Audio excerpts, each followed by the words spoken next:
Salutations à ce bel auditoire ici ce soir, à Sir Webster et Frère Green, et ainsi qu'à tout l'auditoire, aux membres de cette assemblée. C'est toujours un privilège pour moi de venir à la maison du Seigneur et d'être de retour ce soir dans l'une de ces églises Foursquare. Je me souviens, il y a bien des années, quand je suis venu pour la première fois à Los Angeles. J'avais entendu parler de Sœur Macpherson, mais elle avait déjà gravi les marches d'or avant que je commence à marcher dans cette voie. Et lorsque je suis allé à Los Angeles pour la première fois, je suis allé à Forest Lawn. J'avais entendu dire qu'elle est enterrée là-bas. Donc j'y suis allé et je me suis tenu près de sa tombe. J'ai courbé la tête et j'ai rendu grâce à Dieu pour une noble vie. Depuis, j'ai vu l'enseigne Foursquare dans presque tous les pays où je suis allé en tant que missionnaire. J'ai eu le privilège d'aller dans le temple, d'attendre dans son bureau où elle attendait. Avant qu'elle monte en chair, elle avait un bureau là. Et je me suis assis là, bien des soirs, quand j'allais prêcher au temple. Et je pensais aux heures qu'elle a dû passer à méditer avant de monter en chair. Le caractère sacré de l'ouverture de la parole de Dieu. Et être ici ce soir avec certains des fidèles qui essaient de garder ce message vivant. Que Dieu soit avec vous et vous bénisse. Et puis de retrouver Frère Green, un cher ami précieux, Frère et Sœur Green. Et quand j'étais là-bas dernièrement et que je l'ai rencontré, je lui ai dit combien j'ai apprécié ce message dans le chant qu'il a chanté l'autre jour, là-bas, chez les hommes d'affaires. Il a appelé son chant « Le nom de Jésus » ou quelque chose comme ça.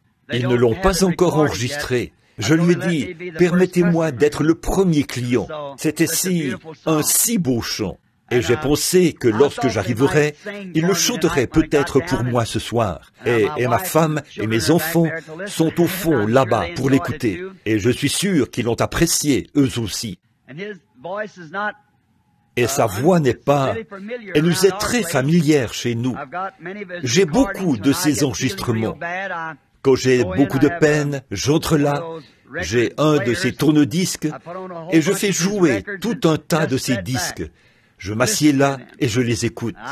Je voudrais dire à ma femme, là-bas au fond, que je viens juste d'en avoir d'autres. Je les aime vraiment. Ils sont un havre de paix. Simplement d'entendre ces chants évangéliques, de savoir qu'ils ne sont pas chantés par une voix trop exercée, mais qu'ils viennent du cœur d'un vrai chrétien. Il m'a dit qu'il en restait encore quelques-uns ce soir, là derrière. Je veux que ma femme y jette un coup d'œil pour voir s'il n'y en aurait pas là derrière que nous n'avons pas déjà, et qu'elle s'assure de les prendre. Je crois qu'ils sont là-bas, dans le vestibule. Et ils sont, vous savez, l'essentiel. Ce que je pense au sujet de chanter, j'aime ces chants, j'aime les voix exercées, mais je n'aime pas une voix trop exercée. Alors, vous ne faites que voir combien de temps vous pouvez retenir votre souffle, jusqu'à ce que votre visage devienne bleu. Vous ne dites rien de toute façon. Mais j'aime les bons vieux chants pentecôtistes, où on se laisse simplement aller et on chante. J'aime ça. Et Frère Green a ça, lui et Sœur Green. Aussi, nous savons qu'ils sont accompagnés par ces chorales et tout. Et c'est très bien de savoir que ces choses-là, nous pouvons les avoir. Maintenant, Frère Green et moi, nous sommes rencontrés pour la première fois, je crois, si je me souviens bien, je crois que c'était à Kansas City, quand nous avions l'habitude de tenir les conventions là-bas. Comme j'avais l'habitude de rester, il disait, eh bien, ce n'est pas encore le moment d'entrer, mais j'attendais à l'extérieur, dans ma voiture, et je voulais être sûr d'entendre ces chants, quand lui et la sœur chantaient. Alors, je lui ai dit là-bas, j'ai confiance qu'un de ces jours, quand je passerai de l'autre côté du fleuve, j'aime tellement chanter, et je ne peux tout simplement pas chanter, voilà tout. J'ai toujours voulu chanter, et je n'y arrive tout simplement pas. Et j'avais l'habitude d'essayer de chanter un chant à l'église, une réunion à l'ancienne mode, dans un endroit à l'ancienne mode. Je le chantais tout de travers. Je prenais ma femme par la main, et quand j'arrivais à la maison, je disais, « Chérie, je n'essayerai plus jamais ça. » C'est la vérité. Je ne faisais que j'embrouillais tout le monde. Mais un de ces jours, je vais chanter.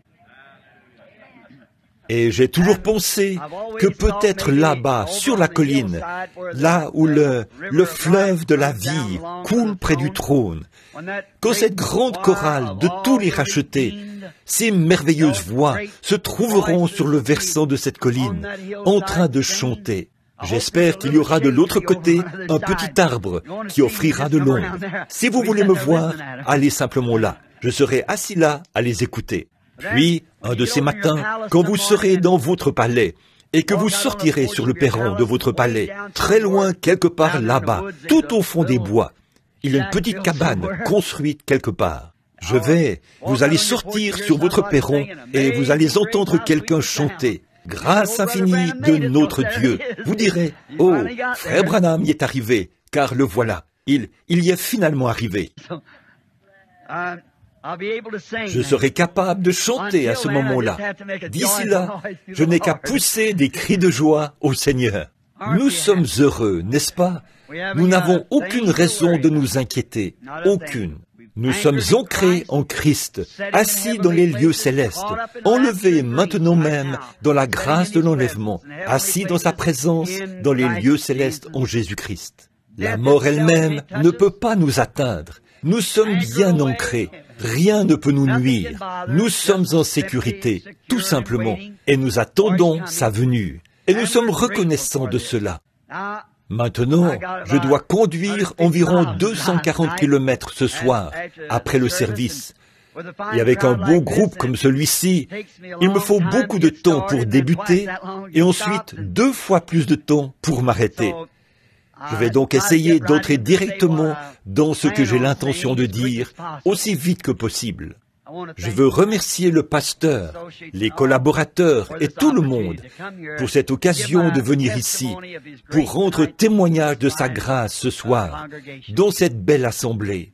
Je suis monté, il y a quelque temps, sur la montagne du Sud, et j'ai regardé la vallée. J'ai pensé au moment où je suis venu pour la première fois dans cette vallée, il y a environ 35 ans. Combien cette ville s'est développée.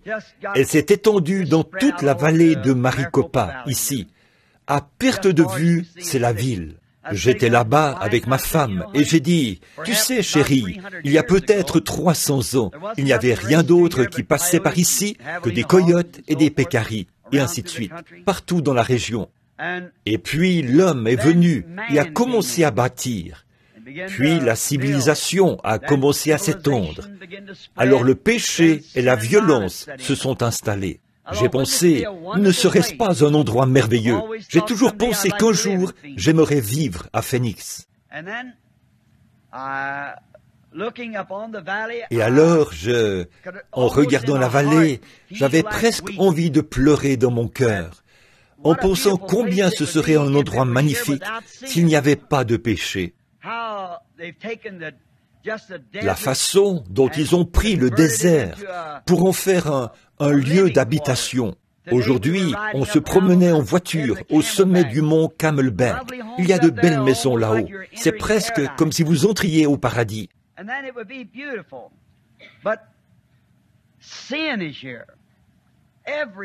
Et alors, ce serait magnifique. Mais le péché est ici, partout. Des débits de whisky, de l'immoralité, tout ce qui est mal, toutes sortes de combines et de pièges de l'ennemi pour piéger des âmes humaines. Ma femme a dit, « Alors, pourquoi es-tu ici, Billy ?» J'ai dit, « Chérie, c'est sombre. Mais tu sais, il y a au milieu de toutes ces ténèbres là-bas, il y a des petits points de lumière. Ce sont ceux que Dieu a choisis. Et je suis ici pour joindre mes efforts aux leurs, joindre mon cœur aux leurs, ma voix à la leur, et crier contre les ténèbres. C'est pourquoi je suis de nouveau ici, à Phoenix. Puisse le Dieu du ciel nous aider, et quand la soirée sera terminée, et notre petite série de réunions qui se déroule à travers la ville, d'église en église, parmi toutes les dénominations du plein évangile, et elles se termineront avec la convention des hommes d'affaires, là-bas au Ramada. J'ai confiance que nous laisserons une marque ici, ce qui signifiera que de la petite lumière qui aura été répandue, beaucoup d'âmes trouveront Christ. Beaucoup de malades qui ont la foi seront guéris. Nous commençons déjà à en voir les résultats. Et j'ai confiance ce soir que si quelqu'un venait ici ce soir, à l'abri, sous la protection de cet endroit, que quelque chose sera dit dans un chant, dans un témoignage, ou dans la lecture de la parole, ou quelque chose qui fera en sorte que vous repartirez une personne différente de celle que vous étiez quand vous êtes entrés. Aide-nous tous à le faire. Et maintenant, avant d'approcher la parole, approchons-nous de l'auteur par le moyen de la prière. Courbons la tête un instant. Avec notre tête et notre cœur inclinés devant Dieu, y aurait-il une requête parmi les gens ce soir, quelque chose en particulier au sujet duquel vous voulez demander de l'aide au Seigneur? Levez simplement la main. Et tout au fond de votre cœur, dites, « Seigneur, tu sais ce que c'est.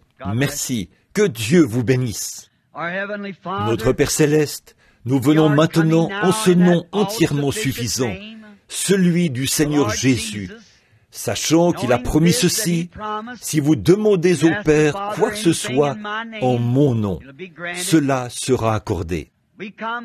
Nous venons d'abord pour confesser que nous avons commis des erreurs, nous avons mal agi, et aucun d'entre nous n'est bon, pas un seul. Et nous venons pour confesser nos péchés au nom du Seigneur Jésus. Nous demandons le pardon. Et tu as vu les mains des gens, celles qui ont été levées ce soir. Et tu sais ce qui était derrière cette main, ce dont ils avaient besoin. Et j'offre ma prière avec les leurs. Je la dépose sur ton autel et j'implore ta miséricorde, afin que toi, Seigneur, tu fasses miséricorde et que tu répondes à chacune des requêtes. Nous voulons te remercier pour cette Église, pour ses pasteurs et pour tous les laïcs, et tous les diacres et les administrateurs, et tous ceux qui la fréquentent. Bénis-les, Seigneur. Et nous savons que nos réunions et nos rassemblements seraient entièrement en vain si tu n'étais pas là avec nous. Aussi nous prions, Père Céleste, que nous ayons maintenant l'assurance que tu es avec nous. Continue, ô Seigneur, d'être avec nous pendant la soirée. Aide-nous. S'il y a par hasard des gens qui viennent de la rue ou du long des haies et des sentiers du monde, qui ont été dans leur vie indifférents envers toi, puisse ce soir être celui où ils diront à Dieu ce oui entièrement suffisant, et qu'ils s'abandonneront, se donneront entièrement à Jésus-Christ. S'il y a des malades parmi nous, Seigneur, tu es le grand médecin qui n'a jamais perdu un cas. Nous pensons au jour dans lequel nous vivons, alors que la maladie et une obscurité profonde couvrent la terre. Mais nous repensons au moment où tu conduisais ton peuple. Moïse les a fait sortir de l'Égypte et les a conduits au pays promis. Il les a conduits tout au long du voyage pendant 40 ans. Et quand ils sont entrés dans le pays promis, pas un seul d'entre eux n'était faible. Combien de médecins ce soir aimeraient examiner l'ordonnance que Moïse avait, qui a gardé tous ces gens en bonne santé pendant 40 longues années? Et pourtant, tu ne l'as pas caché, tu l'as fait connaître à nous tous, et c'est écrit ici sur les pages. C'est si simple. Je suis l'Éternel qui guérit toutes tes maladies. Puissions-nous prendre conscience de cela ce soir, Seigneur, les malades et ceux dans le besoin, et savoir qu'il n'y a pas une seule maladie dont tu n'es pas le remède, le double remède. Bénis la lecture de ta parole, et puissent nos cœurs se concentrer maintenant sur l'essentiel de la réunion. Alors que nos cœurs ont été remplis de joie par les chants de l'Évangile et les témoignages et tout, nous sommes très reconnaissants. Maintenant, puissions-nous entendre ta parole, et parle-nous, Père, et bénis ces quelques notes qui ont été préparées pour la soirée, car nous le demandons en son nom et pour sa gloire. Amen.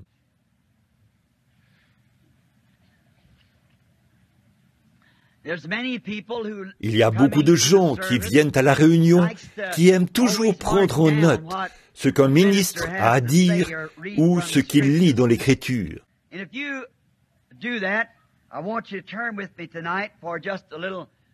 Et si vous le faites, je veux que vous preniez avec moi ce soir pour une petite lecture dans l'Évangile de Matthieu, le chapitre 15, versets 21 à 28. Je lirai ceci.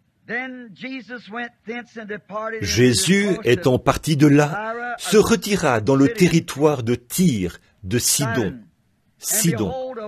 Et voici une femme cananéenne qui venait de ces contrées lui cria « Aie pitié de moi, Seigneur, fils de David. Ma fille est cruellement tourmentée par le démon. » Il ne lui répondit pas un mot. Et ses disciples s'approchèrent et lui dirent avec instance « Renvoie-la, car elle crie derrière nous. » Il répondit « Je n'ai été envoyé qu'aux brebis perdues de la maison d'Israël. » Mais elle vint se prosterner devant lui, disant « Seigneur, secours-moi. » Il répondit « Il n'est pas bien pour moi de prendre le pain des enfants et de le jeter aux petits chiens. » « Oui, Seigneur, dit-elle, mais les petits chiens mangent les miettes qui tombent de la table des maîtres. »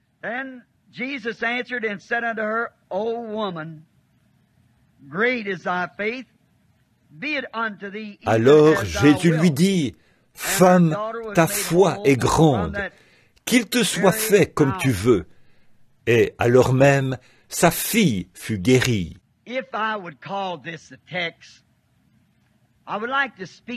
Si je peux prendre ceci comme texte, j'aimerais parler juste un instant, ou plutôt pendant quelques minutes, sur ce sujet, la persévérance.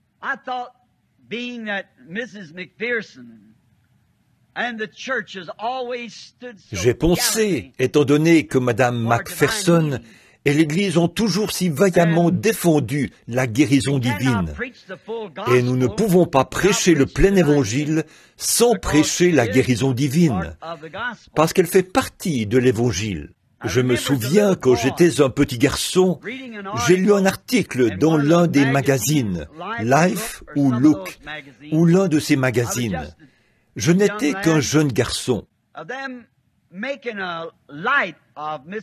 On se moquait de Madame Macpherson parce qu'elle prêchait la guérison divine. Et ils ont dit qu'elle employait un genre de stratagème. Ils ont dit, les femmes qui avaient des goitres, elles mettaient une épingle sous son doigt, et les femmes mettaient un ballon sous leurs vêtements. Ensuite, Madame Macpherson posait ses mains sur la femme. Elle enfonçait l'épingle dans le ballon, et cela faisait dégonfler le ballon. J'étais un pécheur, mais j'avais plus de bon sens que ça, que de penser une chose pareille. Si l'épingle avait percé le ballon, il aurait éclaté. Alors j'ai dit, il n'y a aucun doute que cette femme subit des persécutions.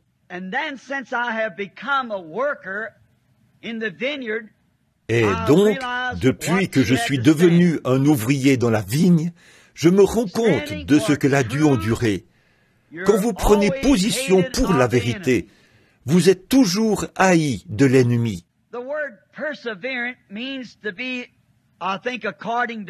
Le mot persévérer signifie, je pense, selon Webster, persister. Persévérer, persister dans la poursuite d'un but. Et chaque personne sur terre, ou qui a déjà vécu sur la terre, qui a jamais accompli quelque chose, qui a fait quelque chose de sa vie, a dû être persévérante. Vous devez premièrement être certain de ce en quoi votre foi est ancrée.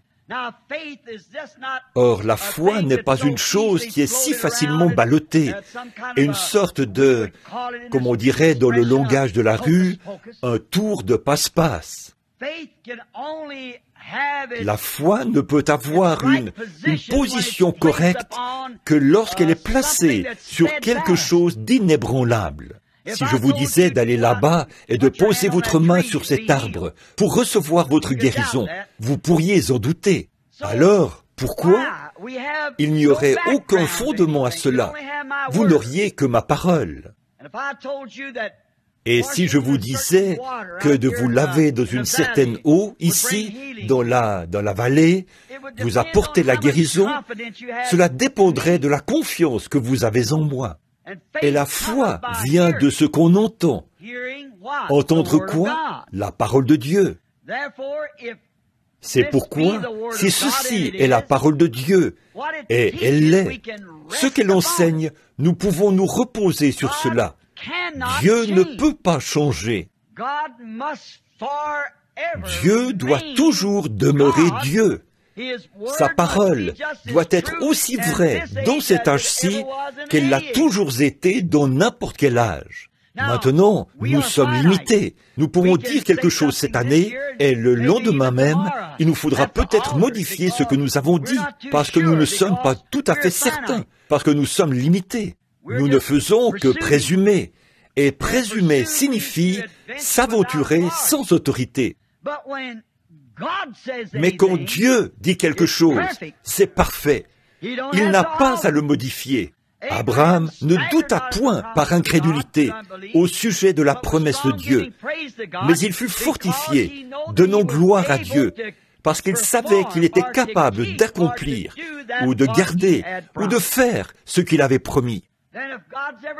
Alors, si jamais Dieu est appelé à entrer sur la scène pour une décision, la décision première prise par Dieu doit toujours demeurer la même.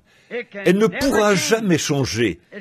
Elle ne peut pas être modifiée parce qu'il est infini. Et tout ce qui est infini n'a jamais eu de commencement ou de fin. Donc, il ne peut pas revenir en arrière l'année suivante et dire « j'avais tort ». Alors, si c'était sa décision, tout homme qui prend cette même, qui arrive à la même décision que Dieu a prise pour un certain homme sur la base de sa foi, de la croire, il doit agir de la même manière chaque fois qu'un homme croit cela. Dieu doit agir chaque fois de la manière dont il a agi la première fois, sinon il a mal agi la première fois. Et qui peut accuser Dieu de mal agir? Dieu doit toujours s'en tenir à sa décision. Si tu peux le croire. Bon, pour accomplir quelque chose, vous devez vous fixer un but et dire « Ceci, j'y crois » et vous y tenir et continuer à avancer, à vous en rapprocher, sachant que vous avez, c'est là, sachant qu'il y a quelque chose là vers lequel vous approchez. C'est comme cette histoire que l'on raconte au sujet du petit garçon avec le cerf-volant qui tenait la ficelle dans sa main.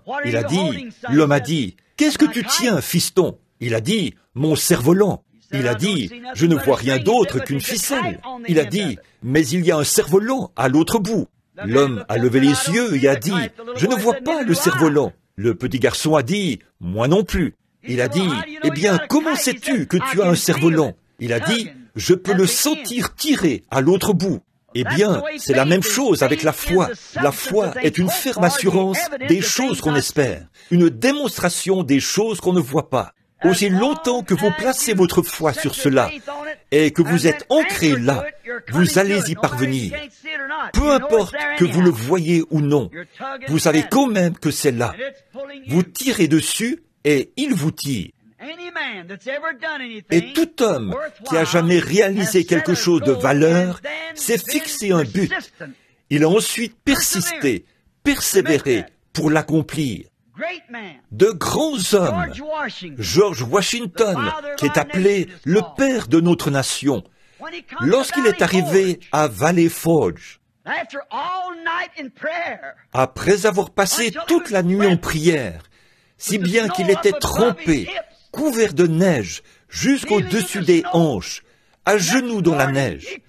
Le lendemain matin, il a traversé le Delaware, qui était tout en glace.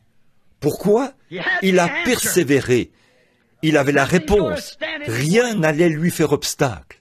Bien que 3 ou 4 balles de mousquet aient traversé son manteau, il n'a subi aucune blessure. Il a essayé, il voulait accomplir quelque chose, et il avait prié jusqu'à exaucement pour cela, et il a persévéré. Rien ne lui a fait obstacle.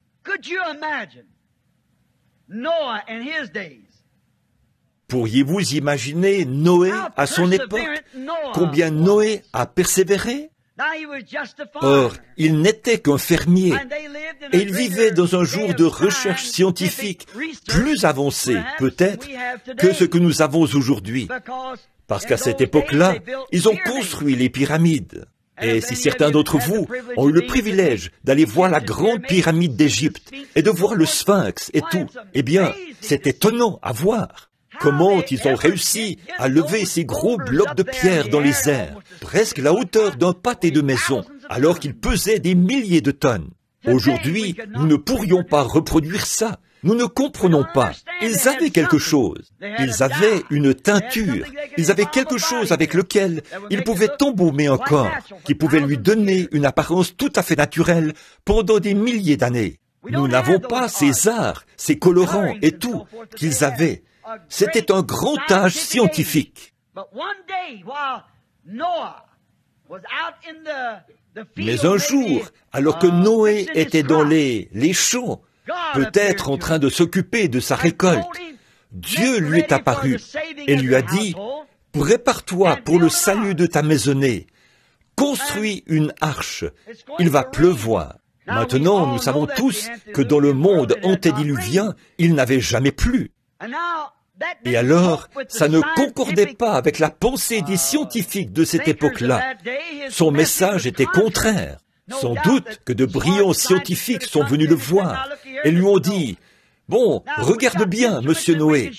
Là, nous avons des instruments avec lesquels nous pouvons atteindre la Lune et nous pouvons faire toutes ces recherches scientifiques. Et il n'y a pas d'eau là-haut. Comment de l'eau pourrait-elle descendre de là-haut alors qu'il n'y a pas d'eau là-haut qui peut descendre? Tu es insensé. Tu fais quelque chose alors qu'il n'y a rien de vrai là-dedans. Il n'y a pas d'eau là-haut. » Mais Noé pouvait dire, « Dieu a dit qu'il pleuvrait. » Et ça règle la question. Dieu l'a dit. Pendant 120 ans, il a persisté malgré le monde scientifique de son époque. Il proclamait toujours que son message était vrai, parce qu'il venait de Dieu. Il avait un but à atteindre. Il avait un message sur lequel il devait veiller. Et il a persisté dans cette tâche. Peu importe ce que le reste du monde disait, Noé l'avait entendu de la part de Dieu. C'est tout ce qui comptait pour lui. Il avait entendu la voix. Il était sûr que c'était Dieu. Et il préparait quelque chose qui semblait très ridicule aux yeux du monde. Malgré tout, Noé savait que Dieu tiendrait sa parole. Cela ne devrait-il pas être une leçon pour nous aujourd'hui, en cette heure? Comme Jésus l'a dit, ce qui arriva du temps de Noé arrivera de même à la venue du Fils de l'homme. Un message qui est ridicule aux yeux du monde. Ils ne le comprennent pas. Pourtant, ceux qui sont entrés en contact avec le Saint-Esprit savent qu'il va revenir. Je peux voir les gens qui avaient pitié du pauvre vieux Noé, parce qu'il se privait de beaucoup de plaisirs, des choses du monde et des choses qui se passaient. Mais Noé, toujours persistant, a tenu ferme. Un jour, Dieu a dit à Noé, « Très bien, tu as fait ce que tu devais faire. Maintenant, entre dans l'arche, toi et ta maisonnée. » Et on a remarqué que les oiseaux ont commencé à y entrer en volant, et les animaux ont commencé à entrer, 2 par 2. Noé et sa famille sont entrés. Et il y a toujours des croyants frontaliers. C'est comme ça que je les appelle. Des gens qui vont venir à l'église. Ils vont apprécier un message qui vient peut-être de la chorale, ou des chanteurs, du ministre, ou un témoignage. Ils vont apprécier cela. Mais pour ce qui est d'entrer et d'en faire partie, ils ne veulent simplement pas le faire. Ils aiment bien écouter, mais ils ne veulent pas en faire partie. Ils ne veulent pas être identifiés à eux. Ils veulent rester à l'écart. Cela a toujours été ainsi, et il y en avait sans doute à cette époque-là. Puis, quand la porte de l'arche a été fermée, beaucoup de ces gens ont dit, « Eh bien, allons-y et tenons-nous près de là, au cas où cela arrive, et que le vieil homme avait raison. » Nous avons tous pensé que le vieil homme n'avait pas toute sa tête. Mais j'aimais bien l'écouter prêcher pendant qu'il se tenait là, à la porte. Maintenant, nous savons que quelque chose a fermé cette porte. Or, c'est un brave homme, et si jamais cela se produisait, que de l'eau descend de là-haut, eh bien, il nous laisserait entrer. Vous voyez, vous ne voulez pas avoir confiance. Il ne faut pas épuiser la bonté de Dieu. Il faut être certain d'entrer pendant qu'on en a l'occasion. Et voilà le premier jour. Regardez comment Dieu met son peuple à l'épreuve, parfois. J'imagine que le premier jour, Noé a dit à sa famille, « Très bien, maintenant nous allons monter à l'étage. Bon, demain matin, les cieux seront sombres. Ils n'ont jamais été sombres auparavant. Nous n'avons jamais vu ça. La pluie va tomber. Les éclairs vont sillonner les cieux. Et le lendemain matin, voilà le soleil qui se lève. Aucun signe. Toute la journée, Noé et sa famille ont observé. Eh bien, les choses se sont déroulées exactement comme avant. J'imagine que les croyants frontaliers ont dit, « Ah, le vieil homme avait tort. » Ils sont retournés en ville. Ils mangeaient, buvaient et se réjouissaient. J'imagine sa famille. Combien cet homme a dû être sous tension. Mais il n'a pas abandonné. Il n'a pas commencé à frapper sur la porte en disant, « Vous, à l'extérieur, forcez la porte. J'avais tort. » Pourquoi ? Il savait qu'il avait la vérité et il s'y est tenu. S'il n'a pas plu aujourd'hui, il va pleuvoir demain. C'est ça. Très bien. Puis voilà le deuxième jour. Et nous remarquons que le soleil s'est levé. Il a suivi son cours, tout comme il le fait chaque jour. Aucun signe de pluie. Malgré tout, il a persisté. Pendant 7 jours, Noé était assis là. Il disait, « S'il ne pleut pas aujourd'hui, il va pleuvoir demain. » Voyez, il était ancré. Il a persisté, persévéré, parce qu'il savait que Dieu l'avait dit et qu'il fallait qu'il en soit ainsi. Enfin, le 7e jour, quand il a regardé par la fenêtre, les cieux s'assombrissaient, le vent balayait les collines, les arbres penchaient, les gens hurlaient, ne sachant pas quoi faire. Et après un certain temps, de grosses gouttes de pluie ont commencé à tomber pour la première fois. Elles tombaient dans les rues. Les égouts se sont remplis. Tous les ruisseaux sont sortis de leur lit. L'eau a commencé à monter. Les gens sont montés dans leurs bateaux et ils ont coulé. Les vents étaient violents et l'eau est devenue de plus en plus profonde. Après un certain temps, elle a commencé à atteindre le bateau. Ils regardaient par la fenêtre. Alors, les gens hurlaient, mais il n'y avait aucun moyen pour lui de leur tendre la main et de les atteindre. Il était tout là-haut, à l'étage supérieur. Par leur péché, ils avaient laissé passer leur jour de grâce. Il n'y avait plus de grâce pour eux. Il était trop tard à ce moment-là. Alors, quel sentiment Noé a dû éprouver quand il a regardé dans la rue et qu'il a vu tous les petits bateaux, qu'ils aient été construits avec l'aide de Dieu ou pas. Vous voyez, les gens pensent comme ça aujourd'hui. Ils peuvent construire leur propre arche. Ils peuvent fabriquer leur propre salut. Vous ne le pouvez pas. Dieu a acquis le salut pour nous et nous devons l'accepter. Une arche construite de main d'homme ne tiendra pas le coup. Tout ce que l'homme peut accomplir, c'est contraire à la volonté et à la parole de Dieu. Ça ne tiendra pas le coup. Mais quel effet cela a dû produire sur Madame Noé et ses belles-filles et son fils, ses fils, et ainsi de suite, lorsqu'ils ont vu cette eau monter jusqu'à l'arche et que l'arche restait quand même immobile. Mais au bout d'un moment, ils ont senti qu'elle se dégageait. Elle flottait. Oh, Noé a su que tout ce qu'il avait essayé d'accomplir, ce qu'il avait fait, son message portait ses fruits à ce moment-là. Elle s'était dégagée. Il quittait la terre. C'est pareil quand un homme restera là, non pas s'avancer et serrer la main du pasteur, inscrire son nom sur un registre, mais quand il restera là, jusqu'à ce qu'il sente quelque chose se libérer à l'intérieur de lui, et qu'il commence à flotter tout là-bas par la foi. Il sait que ses péchés sont du passé, et qu'il a ancré son âme en Christ. Il y a quelque chose qui le fait monter de plus en plus haut. On persiste, on persévère. Moïse a été très persévérant. Quand il est descendu en Égypte et qu'il a tué un homme, il avait toute son instruction et sa formation. Et malgré tout, il s'y est mal pris. Il a essayé, parce qu'il avait confiance en ce qu'il pouvait accomplir par son instruction et par sa propre... On nous dit qu'il était un militaire, et ce pourquoi il avait été formé, nous voyons que cela a échoué. Et quand cela a échoué, il n'a pas persévéré. Il s'est enfui au désert et y est resté pendant 40 ans. Mais un jour, il a rencontré Dieu dans un buisson ardent. Il a ôté ses souliers. Il a vu la gloire de Dieu. Il a vu un bâton sec se transformer en serpent et redevenir un bâton. Il a vu une main couverte de lèpre être guérie par la puissance de Dieu. Et il a entendu la voix de Dieu lui parler. Rien n'allait plus l'arrêter alors.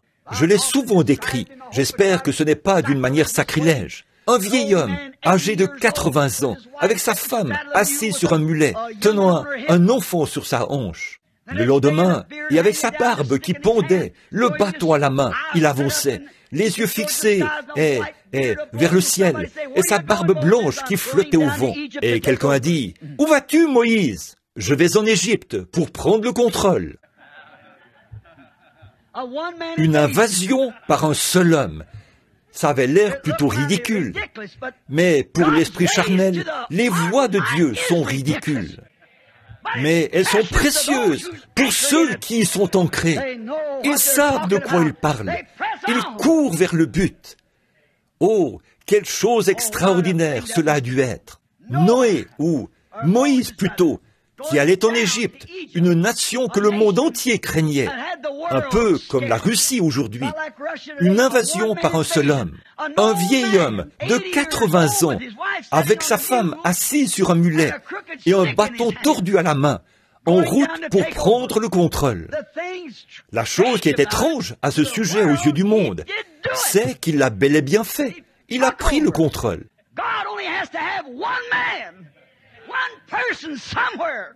Dieu n'a besoin que d'un seul homme, d'une seule personne, quelque part, qui soit attaché à lui, quelqu'un qui sait où il se tient et qui persévère.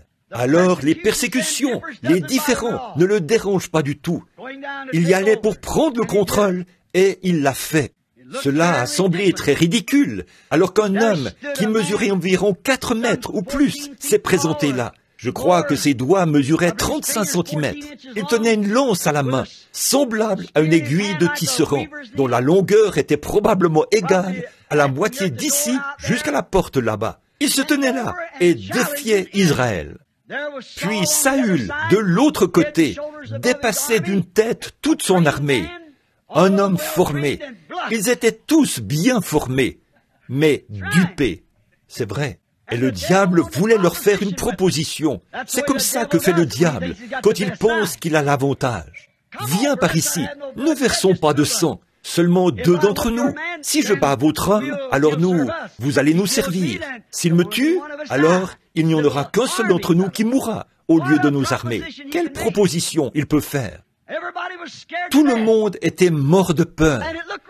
Et ça semblait ridicule de voir un petit garçon aux épaules arrondies s'avancer là-bas, enveloppé d'une petite peau de mouton, une fronde attachée à la ceinture, avec quelques gâteaux de raisin dans la main pour aller voir ses frères. Et ce démon s'est vanté une fois devant un homme de Dieu, et ce dernier l'a forcé à dévoiler son jeu. Pourquoi? Il savait qui était Dieu. Il a dit, vous n'allez pas me dire que les armées du Dieu vivant vont laisser ce Philistin incirconcis défier les armées du Dieu vivant. Moi, j'irai le combattre. Oh là là! Pourquoi? Il a persisté. Ses frères lui ont dit, « Ah, nous savons que tu n'es qu'un polisson. Retourne à la maison, là-bas, t'occuper des brebis que papa t'a dit de garder. Tu es venu ici juste pour voir la bataille. Vous ne pouvez pas être plus éloquent qu'un homme de Dieu quand quelque chose lui est effectivement arrivé. Alors, il est allé voir Saül. Saül, j'imagine qu'il s'est gratté la tête et a baissé les yeux. Il a dit, « J'admire ton courage, fiston, mais cet homme est un guerrier. Cet homme est un guerrier depuis son enfance. Et tu n'es qu'un enfant. Tu ne sais pas comment manier une fronde ou une lance, ou comment te battre en duel. Oh, mais regardez-le présenter quelque chose.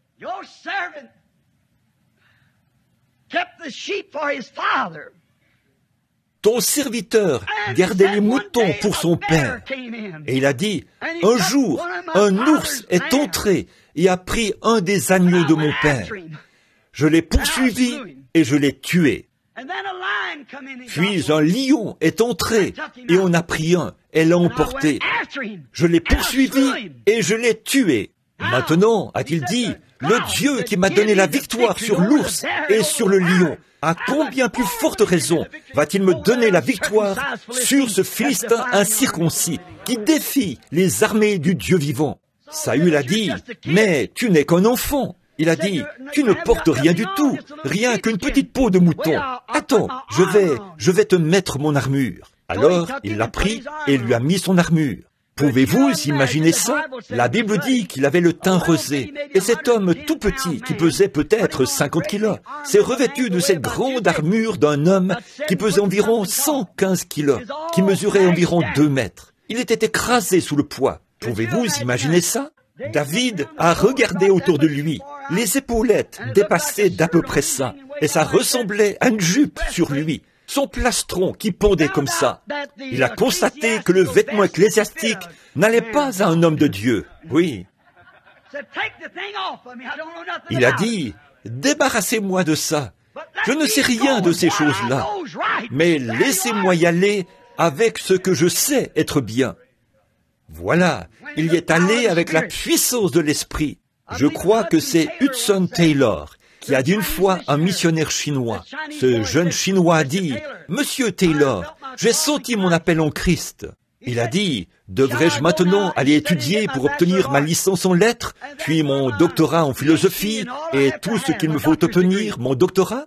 Monsieur Taylor a dit, « Vas-y maintenant, fiston, vas-y maintenant. N'attends pas que ce moment arrive. Tu gaspillerais une grande partie de ta vie. » Je pense que c'est juste. Je suis d'accord avec Monsieur Taylor. Allez-y maintenant! Là, je n'essaie pas de soutenir mon ignorance, en essayant de dire que nous n'avons pas besoin d'instruction. Cela a peut-être sa place, mais l'instruction sans salut n'a pas d'encre. Il n'y a que des voiles et pas d'encre. Allez-y quand la chandelle est allumée. N'attendez pas qu'elle soit à moitié consumée. Allez-y quand vous l'allumez. Si la seule chose que vous sachiez, c'est comment elle a été allumée, dites aux autres comment elle a été allumée. Et peut-être que la leur s'allumera aussi, voyez? Alors, dès que la chandelle est allumée, allez dire à tout le monde comment votre chandelle a été allumée. Et peut-être qu'ils allumeront leur chandelle sur la vôtre, voyez? Remarquez, certainement, David a persisté parce qu'il savait. Samson s'est retrouvé un jour dans un champ, entouré de 1000 Philistins. Et il a regardé tout autour de... Il n'était pas un homme formé, qui savait comment se battre en duel. Mais quand il a tourné la tête, il a senti cette alliance. Ses tresses ont touché ses épaules. C'est tout ce qu'il avait besoin de sentir. Il a pris la première chose qui lui est tombée sous la main. C'était une mâchoire de mulet. Et il a abattu 1000 Philistins. Pourquoi? Il a persisté parce qu'il savait que Dieu avait fait une alliance avec lui de ces 7 tresses. Tant qu'elles pendaient à leur place, rien n'allait le déranger. Oh, frères, sœurs, combien l'Église du Dieu vivant devrait persister fermement ce soir. Aussi longtemps que nous pouvons sentir l'alliance du Saint-Esprit, le sang de Jésus-Christ qui nous purifie de tout péché, nous ne devrions jamais laisser rien nous faire obstacle. Persister, certainement. Jean, le grand prophète, dont on avait annoncé la venue, quand il était dans le désert, Dieu lui avait dit, ils attendaient un Messie, bien sûr. Il y avait 400 ans qu'ils n'avaient pas eu un prophète. Mais Dieu lui avait dit dans le désert, il a dit, là, ils vont essayer de te dire que docteur Untel, c'est l'homme qui devrait être le Messie, si tu dois l'annoncer. Eh bien, c'est la meilleure personne de notre assemblée. Et ils diront, eh bien, le petit-fils du souverain sacrificateur, ici, il est celui qui devrait avoir ce titre, et ainsi de suite. Mais écoute, Jean, c'est un travail sérieux. Tu dois être sûr. Alors, je vais te donner un signe. Celui sur qui tu verras l'Esprit descendre et demeurer, ce sera lui qui baptisera du Saint-Esprit et de feu. Jean s'est tenu là. Il parcourait des yeux les assemblées alors qu'elles venaient. Et tout le monde venait d'ici, de là et d'ailleurs. Mais il n'arrivait pas à le voir. Un jour, alors qu'il se tenait là, en train de discuter avec le sacrificateur, qui disait, « Tu ne vas pas me dire qu'il viendra un temps où le sacrifice perpétuel sera enlevé. » Il a dit, « Il viendra un homme. » Puis il a regardé. Le voilà. Il a dit, « Voici l'agneau de Dieu qui ôte le péché du monde. » Il le savait, parce que Dieu lui avait dit, « Celui sur qui tu verras descendre l'Esprit. » Il le savait, il a persisté. Revenons à cette petite femme. Il y a tellement de choses que nous pourrions dire au sujet de différentes personnes qui ont persévéré, persisté, qui ont tenu bon pour y parvenir. J'ai un petit slogan que je dis pas mal souvent. Il serait peut-être bon pour vous de le noter. Un gagnant ne lâche jamais, et un lâcheur ne gagne jamais. Réfléchissez à ça. Un gagnant ne lâche jamais, et un lâcheur ne peut jamais gagner. Vous devez tenir ferme, et avant même de commencer, soyez absolument certain que vous êtes dans le vrai. Puis persistez, ne laissez rien vous ébranler, continuez. J'ai eu pas mal d'expériences de ce genre, et vous le savez. Je sais une chose, quand vous êtes absolument certain que vous êtes dans la volonté de Dieu, quand vous êtes absolument certain que vous êtes centré sur le calvaire, rien ne va vous ébranler. Vous y êtes. Cette petite femme, elle était grecque, une syrophénicienne, et elle avait entendu parler de la renommée de Jésus. Or, comment la foi vient-elle? De ce qu'on entend, la parole. Elle avait entendu parler de lui. Et vous savez, peut-être y a-t-il eu beaucoup de choses pour lui faire obstacle, parce qu'elle était grecque. La foi vient de ce qu'on entend, nous savons ça. Et il y avait beaucoup de choses pour lui faire obstacle. Mais la foi trouve une source que personne d'autre ne connaît. La foi trouve cette source que personne ne peut expliquer. C'est quelque chose que vous savez. Les autres ne peuvent pas le voir, mais la foi le voit. La foi voit cela, là où l'œil naturel ne le voit pas, mais l'œil intérieur voit cette chose. Or, elle avait besoin de Jésus. La première chose que vous devez faire, si vous voulez trouver Christ, c'est de savoir que vous avez besoin de lui. Quand vous pensez que vous n'avez pas besoin de lui, alors vous ne le trouverez jamais, parce que vous ne le chercherez pas de tout votre cœur. Avez-vous remarqué ce passage de l'Écriture où il est dit « Cherchez et vous trouverez, frappez et l'on vous ouvrira ». En fait, ça ne veut pas dire de simplement frapper comme ceci et l'on vous ouvrira. Ce n'est pas simplement dire « Eh bien, je suis sorti, Seigneur, me voici, me veux-tu » Non, ce n'est pas ça. Celui qui cherche, celui qui frappe, on continue. Ça doit concorder avec le reste des Écritures. Comme le juge inique et la veuve, elle frappait continuellement à sa porte. Elle a persisté. S'il la renvoyait aujourd'hui, demain, il l'avait de nouveau sur les bras. C'est de cette manière que vous voulez agir envers Dieu. Soyez constamment devant lui, chaque matin, chaque nuit, chaque jour, tout le temps, constamment. Continuez simplement à chercher, continuez à demander, continuez à frapper. Ne frappez pas juste pendant un petit moment, et ensuite vous fatiguez, et vous en allez. Restez simplement là. Seigneur, je suis ici, et pas question que je parte. Tu m'as sur les bras maintenant. Je ne bougerai pas d'ici. Est-ce que tu es fatigué de m'entendre? Moi, je passe des moments merveilleux à frapper, parce que je sais que tu viens. Amen. C'est là qu'il va se passer quelque chose. Il doit vous enlever de sur ses bras. Vous voyez? Donc il vient pour vous répondre. Bon, la foi trouve cela. Sa parole est une épée. La Bible dit dans Hébreux 4:12 que la parole de Dieu est plus tranchante qu'une épée à 2 tranchants. Maintenant, il n'y a qu'une chose qui puisse tenir cette épée, c'est la main de la foi. La main de la foi est la seule chose qui puisse tenir cette épée de la foi, cette épée de la parole. Là, il se peut que votre bras soit faible, tout juste assez fort pour la saisir, pour la justification, tant vous êtes faible. C'est peut-être tout ce que vous pouvez dégager en tranchant. Mais cette épée de la parole tranchera pour dégager chaque promesse que Dieu y a faite, à condition que ce soit un bras de la foi bien fort qui la tient. Je crois en Dieu pour ma guérison. Je crois en Dieu pour mon baptême. Dieu a fait la promesse. Et la foi tient cette épée. Ça va la découper du rocher là-bas. Chaque promesse de Dieu peut être dégagée en étant tranchée par la parole de Dieu, car c'est une épée. Elle a eu beaucoup d'obstacles, mais sa foi n'en avait pas. Vous avez peut-être beaucoup d'obstacles. Chaque personne qui s'engage à rencontrer Christ découvrira qu'il y a beaucoup d'obstacles. Mais votre foi, elle, n'en a pas. La foi n'a aucun obstacle. La foi a du poil sur la poitrine et de gros muscles. Les raisonnements s'élèvent et disent, vous savez, c'est raisonnable. La foi gonfle ses muscles, bombe son grand torse et dit, tais-toi, assieds-toi. Et le raisonnement se sauve dans un coin et s'assied sur son tabouret. Voilà. La foi a des muscles, et ce qu'elle dit veut dire exactement ce qu'elle dit.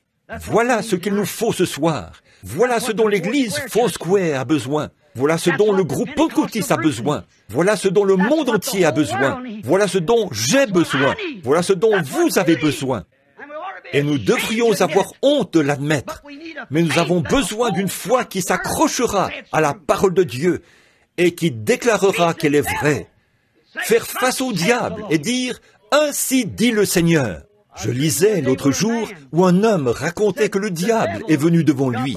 Et il a dit « Le diable n'était qu'une espèce de petit avorton ». Et il a dit « Bouh ». Il a dit « J'ai reculé brusquement ». Et il a dit « Bouh ». J'ai reculé brusquement. Chaque fois qu'il criait « Bouh » et que je reculais brusquement, lui, il grandissait. Et moi, je rapetissais. Et il a dit, il répétait constamment « Bouh ». Il a dit, je rapetissais chaque fois que je reculais brusquement. Et lui, il grandissait. Il a dit, je savais qu'éventuellement, j'allais devoir le combattre. Il a dit, j'ai regardé autour de moi. Je me suis dit, quoi? J'ai trouvé la parole de Dieu. Il a dit, je l'ai enroulée dans ma main. Et le diable a dit « Bouh ». Et moi aussi j'ai dit « Bouh ». Et il a dit, quand j'ai aussi dit « Bouh », chaque fois que je disais « Bouh », il rapetissait. Et moi, je grandissais. C'est ça, vous devez le combattre, tôt ou tard. Vous savez, les gens ne croient pas que le diable existe. Je le croise tout le temps. Ah oui, je le croise tous les jours. Tous les autres croyants aussi. Oui, vous devez le combattre, tôt ou tard. Alors, aussi bien commencer tout de suite. Il n'y a qu'une chose dont il a peur. C'est ce sang et cette parole. La foi la tient fermement. Elle est forte et elle continue à avancer. Bon, nous voyons que cette petite femme grecque, comme je l'ai dit, elle a eu beaucoup d'obstacles. Mais sa foi n'en avait pas. La foi n'a pas d'obstacles. Ils lui ont peut-être dit, sais-tu que tu es grec? Tu es grec. Tu sais, tu n'appartiens pas à sa dénomination. Ne va pas là-bas avec ce groupe.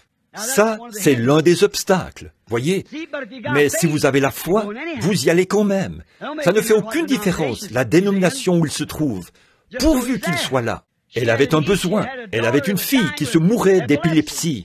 Et elle devait absolument arriver jusqu'à lui, parce que les médecins ne pouvaient rien faire pour elle. Ils ne le peuvent toujours pas. Alors, il fallait qu'elle parvienne jusqu'à Jésus. Elle avait entendu dire qu'il avait déjà guéri ce genre de cas-là. Eh bien, disait-il, il n'a jamais amené son réveil dans vos dénominations. Ça ne lui a pas fait obstacle. Cette petite femme avait la foi. Elle a persisté. Elle a simplement continué en ignorant ce groupe-là. Sa foi l'en a éloigné. Oh, s'il pouvait seulement faire ça aujourd'hui. Quelqu'un va dire, il y a une réunion ce soir à l'église Foursquare. Eh bien, elle ne fait pas partie de votre dénomination. Vous feriez mieux de vous tenir loin de là. Continuez à vous frayer un chemin. Votre foi vous mènera droit au but. Voyez, la foi ne connaît pas d'obstacle. Elle avance malgré tout. Rien ne va l'arrêter. Comme je l'ai dit, elle est bien musclée, avec de gros muscles. C'est elle qui prend le contrôle. Les autres en ont peur. Oui, monsieur, ils vont fuir devant elle, comme devant la variole. Ils s'en éloignent complètement. Il ne veut rien avoir à faire avec cela. Quand la grande foi s'élève, elle dit « Je sais en qui je crois. Je suis persuadé. » C'est ça. Il se peut qu'un autre groupe soit venu et ait dit « Les jours des miracles sont passés. Une telle chose, ça n'existe pas. C'est une bande d'exaltés là-bas, ces Juifs. Nous sommes Grecs, nous sommes intelligents, nous sommes un groupe de personnes intelligentes. Nous donnons au monde l'art, la musique et la religion. Et cette chose-là n'existe pas. » Mais elle a persisté. Pour elle, les jours des miracles n'étaient pas passés, parce que quelque chose lui avait dit ici, à l'intérieur, qu'il ne l'était pas. Et Jésus avait ce qu'elle cherchait, et elle était déterminée à se rendre jusqu'à lui. Que sa dénomination ait parrainé cela ou pas, elle y allait quand même. Elle allait se rendre là-bas. Elle a persisté, toujours persisté. Les jours des miracles étaient peut-être passés pour eux, mais ils ne l'étaient pas pour elle. C'est pareil pour chaque croyant. Ces gens disent que les jours des miracles... Un homme a dit, il y a quelque temps, il a dit, « Peu m'importe ce que vous pourriez dire, Monsieur Branham. » Il a dit, « Je ne crois pas que la guérison divine existe. » J'ai dit, « Bien sûr que non, pas pour vous. Ce n'est pas pour les incroyants. C'est seulement pour ceux qui croient. » C'est vrai. Cela n'a pas été envoyé aux incroyants. Cela a été envoyé aux croyants. Vous ne pouvez pas l'apprécier, parce que vous n'en connaissez rien. Il voulait me dire, le Saint-Esprit, ça n'existe pas. J'ai dit, vous êtes en retard d'environ 33 ans pour dire ça. J'ai dit, je sais à quoi m'en tenir. Je l'ai déjà reçu. Oh, quel non-sens. J'ai dit, ça l'est peut-être pour vous, mais pas pour moi. C'est réel pour moi. C'est la vie. Quelque chose s'est ancré. Il est venu trop tard pour me dire ça. Ils viennent trop tard pour nous dire ça au sujet de la guérison divine. Nous avons déjà été guéris. Nous avons déjà été remplis du Saint-Esprit. Nous avons déjà reçu la grâce pour l'enlèvement. Amen. C'est trop tard pour toutes ces choses.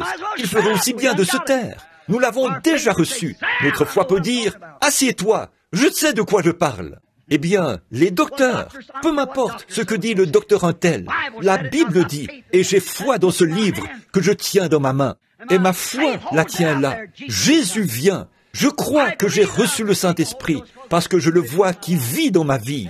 Amen. C'est selon la parole. Rien, une révélation manifestée, une confirmation parfaite que la Bible est vraie, et que Jésus-Christ est le même hier, aujourd'hui et éternellement. Laissez-les s'en moquer. Ils peuvent s'en moquer tant qu'ils veulent. Nous persisterons simplement tout autant qu'ils l'ont fait. Noé l'a fait. Moïse l'a fait. Quand tous les autres imitateurs se sont élevés. Jeannès et Jean Bresse ont jeté leurs bâtons sur le sol, et les bâtons se sont transformés en serpents. Il y avait là ces hommes, aussi honorables qu'ils pouvaient l'être, qui avaient fait exactement ce que Dieu leur avait dit de faire. Et voilà que s'élève un tas d'imitations. Ils ont jeté leurs bâtons sur le sol. La seule chose qu'ils pouvaient faire, c'était de rester tranquilles et voir la gloire de Dieu. Amen. Dieu la défendra. S'il vous envoyait, que vous en êtes sûr, vous allez accomplir le travail que Dieu a prédestiné que vous fassiez. Vous allez vous tenir là, et Dieu éloignera tous les imitateurs charnels de vous. C'est exact. Tenez-vous là. Vous pouvez persister, parce que vous savez en qui vous avez cru, et ce qui est juste. Examinez votre révélation par la parole. Si c'est contraire à la parole, laissez ça de côté. Si c'est conforme à la parole, alors Dieu est tenu, obligé de tenir sa parole. Bon, eh bien, il y avait peut-être un groupe de dames qui se tenaient là, au coin de la rue, vous savez, et elles ont dit, « La voilà qui vient. Maintenant, elle a cet enfant là-bas qui souffre d'épilepsie. » Et le docteur Untel a dit qu'il n'y a pas de remède contre l'épilepsie. Et la voici qui s'en va vers cette dénomination non connue là-bas, pour que ce prophète fanatique vienne ici et guérisse cet enfant. Alors elles ont dit, nous devrions arrêter Suzy. J'espère qu'il n'y a pas de Suzy ici. Mais nous devrions arrêter Suzy et lui dire, parce qu'elle était une femme bien, sa vie est son reproche, mais nous devons l'arrêter, et c'est la seule chose que je peux faire. Elle a déjà ignoré tous les autres, mais cet obstacle-ci, elle ne pourra pas l'ignorer. Sais-tu quoi, Suzy? Ton mari va te quitter, parce qu'il est un administrateur ou un diacre au sein du conseil, et il va te quitter, c'est sûr et certain, si tu vas là-bas. Elle a persisté de plus belle. Elle a continué à avancer. Voyez, la foi ne connaît aucun obstacle. La foi doit y arriver. Puis, elle a croisé un autre groupe qui a dit, « Sais-tu quoi? Quand tu reviendras dans la défaite et que tu auras découvert qu'il n'y a rien de vrai là-dedans, tout le monde dans le voisinage se moquera de toi. » Cela ne l'a même pas fait rougir de honte. Elle a persisté. Elle a continué à avancer. J'aime ça. J'aime cette persévérance.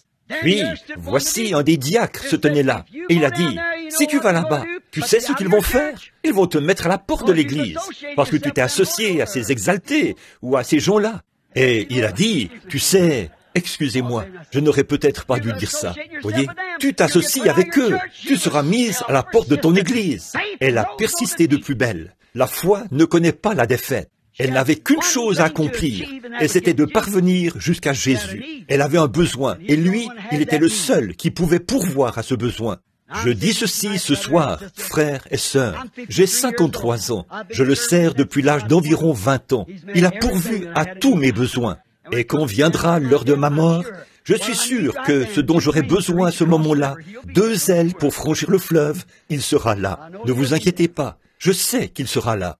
Je remettrai simplement la vieille épée dans le fourreau, j'enlèverai le casque et le déposerai sur le fleuve, sur la rive, quand j'entendrai les rameurs, et je vais crier, « Envoyez le bateau de sauvetage! Je rentre à la maison ce matin! » Ce sera là, oui monsieur.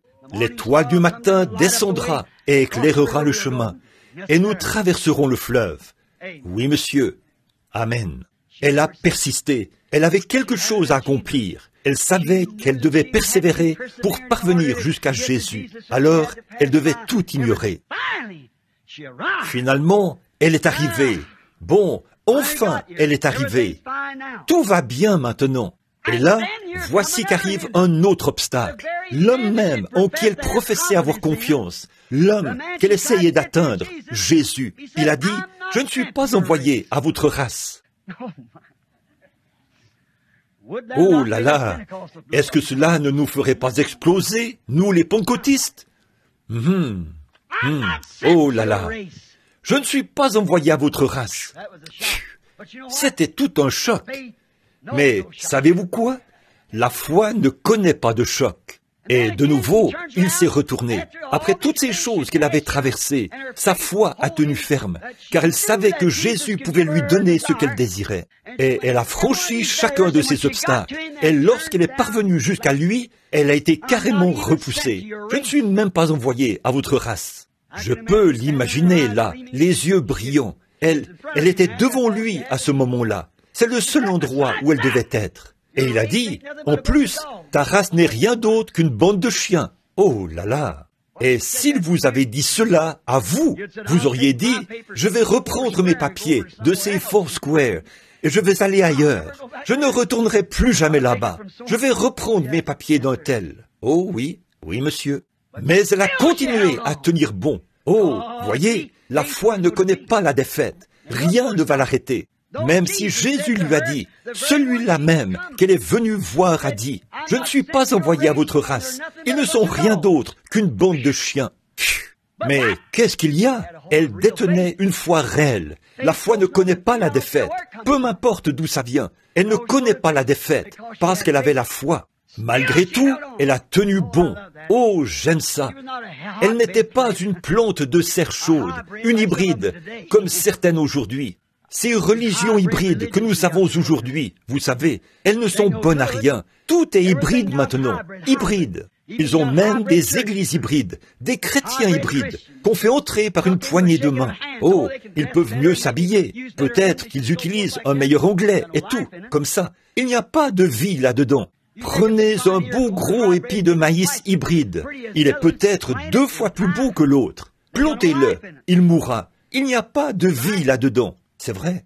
Nous ne voulons rien d'hybride. Nous voulons la chose authentique. Si vous ne l'avez pas, restez là jusqu'à ce qu'elle vienne. Pourquoi accepter un substitut alors que les cieux pentecôtistes sont remplis du vrai? Voyez? Rien d'hybride. Ça ne tiendra pas. Une plante hybride, il faut toujours la vaporiser pour en éloigner les insectes. C'est pareil avec certains de ces chrétiens hybrides. Vous devez les dorloter et les flatter et leur promettre qu'ils seront diacres ou quelque chose d'autre pour en éloigner les insectes de la mondanité, de l'incrédulité. Sinon, ils vont quitter l'Église. Mettez-les dehors de toute façon, c'est vrai, ils n'en ont jamais fait partie. Vous ne pouvez pas adhérer à une église. Vous pourriez adhérer à un club. Vous pourriez adhérer au club méthodiste, au club baptiste ou au club pentecôtiste. Mais si jamais vous venez à Christ, vous entrerez dans l'église par une naissance. C'est vrai, le corps mystique de Christ. Les autres sont des clubs. C'est vrai, c'est très bien, je n'ai rien contre eux, mais vous êtes entrés par une naissance dans l'église du Dieu vivant, par l'Esprit de Dieu. Vous ne pouvez pas y adhérer du tout. Et quand vous êtes né là-dedans, vous avez eu une naissance. Vous n'êtes plus un hybride, quelqu'un qui adhère par une poignée de main ou un autostoppeur. Oui, vous savez, un autostoppeur utilise toujours son pouce. C'est comme ça. Eh bien, je sais, mais le docteur Untel... Non, non. Voilà, exactement. Elle a persisté. Elle n'était pas hybride. Vous n'aviez pas à la vaporiser de parfum pour que tout aille bien pour elle. Elle s'est tenue là. Une partie de notre récolte aujourd'hui, une trop grande partie, est hybride. C'est comme ce que David Duplessis, je crois, a dit un jour. Dieu n'a pas de petits-enfants. Le problème avec notre mouvement pentecôtiste, c'est que nous obtenons des petits-enfants pentecôtistes. Ils entrent parce que nos pères et nos mères étaient pentecôtistes. Nous les inscrivons sur le registre dès leur naissance. Et ils grandissent sans avoir une expérience. Et là, ils disent qu'ils sont pentecôtistes, eux aussi. Non, monsieur. Dieu n'a pas de petits-enfants. Il n'est pas un grand-papa. Il est un père. C'est vrai. Si jamais vous allez au ciel, vous allez payer le prix, comme votre mère l'a fait et votre père l'a fait. Amen. Ça peut paraître tranchant, mais c'est la vérité. C'est une façon tranchante de faire valoir un point. Mais vous comprenez ce genre d'anglais, j'en suis sûr. Ce n'est pas un très bon anglais, mais ça transmet ce que j'essaie de dire. Écoutez-la simplement. Oui, elle n'était pas hybride. Elle n'avait pas besoin d'être vaporisée et dorlotée. Eh bien, maintenant, ma chère sœur, je te le dis. Eh bien, oh non, non monsieur. Et peu importe les coups qu'il a jetés à terre, elle a dit, c'est la vérité, nous ne sommes qu'une bande de chiens. C'est vrai que nous n'en sommes pas dignes. Oh là là, elle a admis qu'il avait raison. Je m'apprête à vous donner une grosse bouchée à avaler. Préparez-vous. Chaque fois, la foi authentique admettra que la parole est vraie. Et chaque fois que quelque chose dit que les jours des miracles sont passés, ou quelque chose de contraire à la Bible, ce n'est pas la foi authentique. La foi va toujours admettre la vérité. Vous devez vous en tenir à la parole. Peu importe ce qui est dit ailleurs, ce que n'importe qui peut en dire, c'est la parole qui a raison. Que toute parole d'homme soit reconnue pour mensonge et que la mienne soit reconnue pour vraie. Quiconque ajoutera ou retranchera, sa part sera retranchée du livre de vie. Dieu va juger le monde par une église? Laquelle? Catholique? 660 et quelques dénominations différentes. Comment est-ce qu'il va faire ça? Dieu va juger le monde par Jésus-Christ. Et Christ, au commencement, était la parole. Et la parole était avec Dieu. Et la parole était Dieu. Et la parole a été faite chair. Et elle a habité parmi nous. Dieu et la parole, c'est la même chose. Ceci, c'est Dieu sur papier. Vous avez reçu le Saint-Esprit? Plantez cette semence là-dedans. Cela l'amène à la vie, produit cette vie, la manifeste et la confirme. Jésus a dit dans Jean 12, « Celui qui croit en moi », Jean 14, 12 plutôt, « Les œuvres que je fais, il les fera aussi. » Alors elle reconnaît toujours la vérité. Oh là là. Mais vous savez, elle a dit, « C'est vrai, nous ne sommes rien d'autre qu'une bande de chiens. Et nous ne sommes pas. Tu n'as vraiment pas été envoyé vers nous. Mais Seigneur, je ne cherche pas à avoir tout le pain des enfants. Je ne cherche seulement que des miettes. » Oh là là. Maintenant, avez-vous remarqué? Les gens, ils veulent obtenir ceci, être guéris et recevoir le Saint-Esprit de la façon dont ils pensent qu'ils devraient le recevoir. Bon, je vais y aller, frère. Si vous m'emmenez là, dans une pièce où personne ne me verra, et que vous m'imposez les mains et me bénissez, et que vous faites entrer le Saint-Esprit en moi, je l'accepterai. Oh non. Naaman voulait accepter sa guérison comme ça, une fois. Mais Élie lui avait dit d'aller là-bas, dans le vieux Jourdain boueux, et de s'y plonger 7 fois. Je peux le voir descendre de son char. Oh, un grand homme, se pincer le nez. Le voilà qui arrive dans l'eau, sur la pointe des pieds, comme un chat dans la mélasse. Vous savez, il arrive comme ceci, vous savez, il avance comme ça, et il entre dans l'eau. Il a dit, « Oh, je déteste faire ça !» en s'accroupissant maladroitement. Certaines personnes viennent à l'hôtel comme si c'était dégoûtant pour elles de le faire. Oui, « Oh, je ne veux pas faire ça !»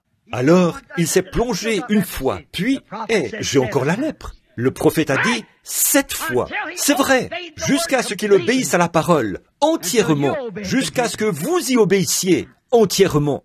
Il y avait un brave homme qui se tenait là, sur la rive, qui a dit, le prophète a dit 7 fois, Père. Tu vois? Continue à t'y plonger. C'est ça. Si vous ne le recevez pas le premier soir, vous n'avez qu'à vous y plonger de nouveau le lendemain soir. Continuez jusqu'à ce que vous le receviez. Or, souvenez-vous, cette petite femme était comme Rahab, la prostituée. Elle n'avait jamais vu de miracle. Elle avait seulement entendu parler d'un miracle. Que va-t-elle faire au jour du jugement? Elle n'avait jamais vu de miracle. Elle était une femme des nations. Elle n'avait jamais vu, mais elle avait entendu. Et nous avons vu et entendu. Et nous doutons encore. Oh là là! Elle était comme Rahab la prostituée. Quand les espions sont venus, elle n'a pas eu besoin de dire « Je vais vous dire ceci, amenez Josué ici et laissez-le tenir une réunion pour moi, et je verrai comment il se peigne les cheveux, et la façon dont il parle, et l'étiquette qu'il observe à la chair. Ensuite, je verrai si je peux l'accepter ou non. » Elle a dit « J'ai entendu dire que le Dieu du ciel était avec vous. Et la seule chose que je demande, c'est d'être épargné. » Voilà.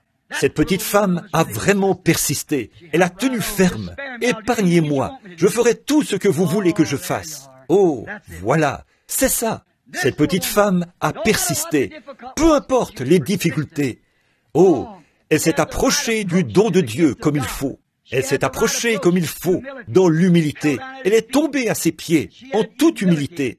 Elle ne s'est pas levée pour dire, « Eh bien, attends une minute. Tu sais que nous sommes grecs. Tu dis que nous sommes des chiens?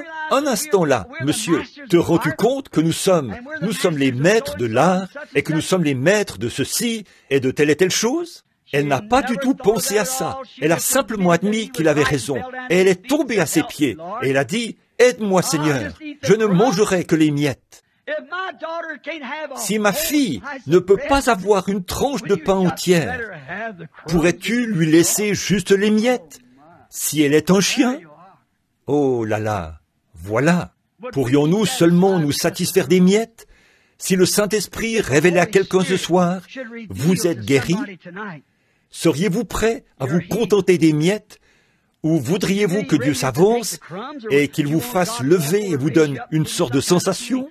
S'il ne faisait que dire dans votre cœur, « Ma maladie est terminée, tu ne l'as plus. Je crois qu'à partir de ce soir, je serai guéri. » Accepteriez-vous les miettes? Ou voudriez-vous que tout le monde vienne et vous impose les mains et verse de l'huile et suive le rituel habituel comme ça? Ou vous cherchez simplement à avoir les miettes? Dieu va honorer cela. Vous savez, beaucoup de disciples l'avaient vu après sa résurrection. Thomas dit, « Non, non, non, je ne le croirai pas. Je dois mettre mes mains dans les marques de ses clous, dans ses mains et dans son côté. Alors, j'y croirai. » Il a dit, « Viens ici, Thomas. » Il a dit, « Touche-moi. » Et il l'a fait. Il a dit, « Mon Seigneur est mon Dieu. » Il a dit, « Thomas, parce que tu as vu et touché et tout, tu crois. » Oui, Seigneur. Il a dit, « Combien plus grande sera la récompense de ceux qui n'ont jamais vu et qui croiront quand même en lui. » Sommes-nous prêts? Nous, les gens des nations. Sommes-nous comme cette femme des nations? N'était-elle pas un exemple pour nous tous? Donne-moi seulement les miettes, Seigneur. Je voudrais seulement entendre un homme dire, « Je n'ai jamais lu la parole. Mais dis-moi que tu guéris les malades. Cette miette me suffira, je le crois. Je voudrais entendre quelqu'un dire, et qu'il le lise dans la parole, que le Saint-Esprit, Pierre a dit, le jour de la Pentecôte, « Repentez-vous, chacun de vous, soyez baptisés au nom de Jésus-Christ, pour le pardon de vos péchés, et vous recevrez le don du Saint-Esprit. Car la promesse est pour vous, pour vos enfants, et pour ceux qui sont au loin, en aussi grand nombre que le Seigneur notre Dieu les appellera. » Seigneur, je sens que ça, c'est vrai, c'est une miette. Allez, venez, c'est tout ce que vous avez à faire. Venez! Sommes-nous prêts à accepter les miettes? Sommes-nous prêts à nous humilier? Elle l'était. Elle était prête à s'humilier. La foi admet toujours que la parole a raison. La foi est toujours humble. La foi s'humilie. Là, elle ne cherchait qu'à avoir les miettes. Regardez bien ce que Jésus a dit. À cause de cette parole, je suis prête à accepter les miettes, Seigneur. À cause de cette parole, ton enfant est guéri.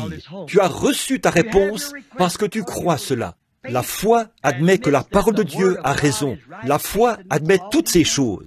Marthe, Marie, d'un bout à l'autre de la Bible, nous pourrions en nommer beaucoup. La femme sunamite, il y a beaucoup de choses et beaucoup de cas que nous pourrions citer. Nous n'avons pas le temps. J'ai environ 5 pages ici à ce sujet, des notes sur des personnages là, qui se sont approchés pour recevoir des miettes. Mais laissons cela de côté un instant. Je sens que le Saint-Esprit est tout près. Je ne pense pas que ce soit nécessaire. Laissez-moi juste vous faire part d'une petite expérience. Les hommes d'affaires ont écrit le petit texte là, le petit article il n'y a pas longtemps dans leur magazine. Et souvenez-vous que lorsque vous faites imprimer quelque chose, vous avez intérêt à avoir des preuves à l'appui. Nous l'avons, une déclaration écrite du médecin. J'ai remarqué qu'à l'église ce soir, il y a beaucoup d'hispanophones. J'étais à Mexico et nous avions de glorieuses réunions. J'étais là depuis environ 3 soirs. Et il y avait un homme que j'appelle Mañana. Il devait passer me prendre à 18h et il ne venait me prendre que vers 21h. Et parce qu'il était si lent, je l'appelais toujours demain. Voyez? Et quand nous sommes arrivés à cette grande arène où j'allais prêcher, ils ont dû me faire monter sur une échelle là-haut, puis me faire descendre à l'aide de cordes, en bas sur l'estrade. Le soir précédent, il y avait un homme mexicain qui était venu à la réunion. Il pleuvait. Le vieil homme est venu sur l'estrade. Il était aveugle. Et il est venu. J'ai regardé. Je portais de bonnes chaussures et un bon complet. Et le pauvre vieil homme, il était pieds nus. Son pantalon était en lambeaux. Je vais vous dire qui était mon interprète. Vous le connaissez, frère Espinosa, qui habite ici, à Sacramento, en Californie. Un frère pentecôtiste. C'est lui qui interprétait.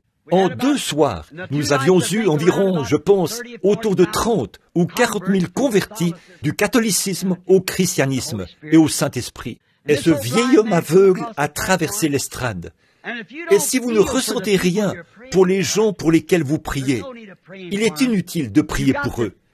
Vous devez vous mettre à leur place. Et j'ai pensé, si mon vieux papa était vivant, il aurait à peu près l'âge de ce vieil homme. Et le voici. Il n'avait pas de chaussures. Et il ne portait pas de chemise. Il avait un vieux manteau usé, poussiéreux, un vieux chapeau à la main, cousu avec des cordes. Le vieil homme n'avait probablement jamais eu un seul vrai repas de sa vie. Et combien le sort avait été cruel envers lui. Le voici qui avance d'un pas mal assuré, complètement aveugle. Ses yeux étaient blancs. J'ai regardé le vieil homme. Et je l'ai simplement entouré de mes bras. Et frère Espinosa n'a pas interprété la prière. J'ai dit, Père Céleste, si je pouvais lui donner mes chaussures, je les enlèverais subtilement pour que personne ne les voie. Je lui donnerais mon manteau, je le laisserais partir avec cela. Mais il est beaucoup plus costaud que moi. Mais Dieu, aie pitié de lui, rends-lui la vue. Il a hurlé, Gloria a Dios! J'ai regardé autour de moi. Il voyait aussi bien que moi. Le soir suivant, il y avait une étagère ou un tas de vêtements qui s'étendaient sur une longueur égale à celle de ce bâtiment et qui était environ haut comme ça, qui ne contenait qu'un tas de vieux châles et de vieux vêtements usés. L'économie du Mexique est déséquilibrée.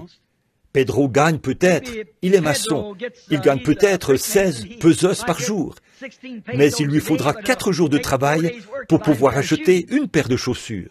Mais il devra mettre de côté une partie de son salaire, plusieurs pesos, pour se payer un cierge qui brûlera pour ses péchés sur un autel d'or d'1 million de dollars. Voilà ce qui me met hors de moi. De voir ces gens précieux, ils arrivent là à 9h du matin, pas de siège pour s'asseoir. Ils s'appuyaient les uns contre les autres, comme des brebis dans un pâturage. Et il pleuvait. De voir ces femmes debout, l'eau qui coulait sur leurs cheveux, complètement trempés, attendre toute la journée, sous le soleil brûlant ou sous la pluie, rien que pour entendre la parole de Dieu. Oh, que feront-elles quand Phénix se lèvera avec elles, au jour du jugement, là où il y a de belles églises partout, et vous n'arrivez même pas à rassembler les gens là. Elle s'est tenue là, ou lui plutôt, ayant recouvré la vue.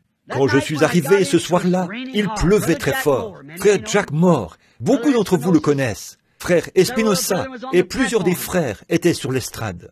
Et Billy, mon fils, d'habitude, il distribue des cartes de prière. Et il ne pouvait pas parler en espagnol à ces gens. Alors, il a dû laisser Mañana le faire. Mais il allait s'assurer que Mañana ne vendait pas de cartes de prière. C'est ça qu'on doit surveiller, vous savez, que personne ne vende de cartes de prière. Alors, il l'a surveillé, et ils sont allés pour s'assurer qu'il ne faisait que tendre les cartes de prière à un tel, et ainsi de suite. Alors, il a dit, il est venu me voir. Je me suis mis à prêcher. Il y avait un gros tas de ses vêtements empilés là. Comment ont-ils pu savoir à qui appartenait quoi? Je ne sais pas. Alors, je venais de commencer à parler, et Billy m'a tapé sur l'épaule.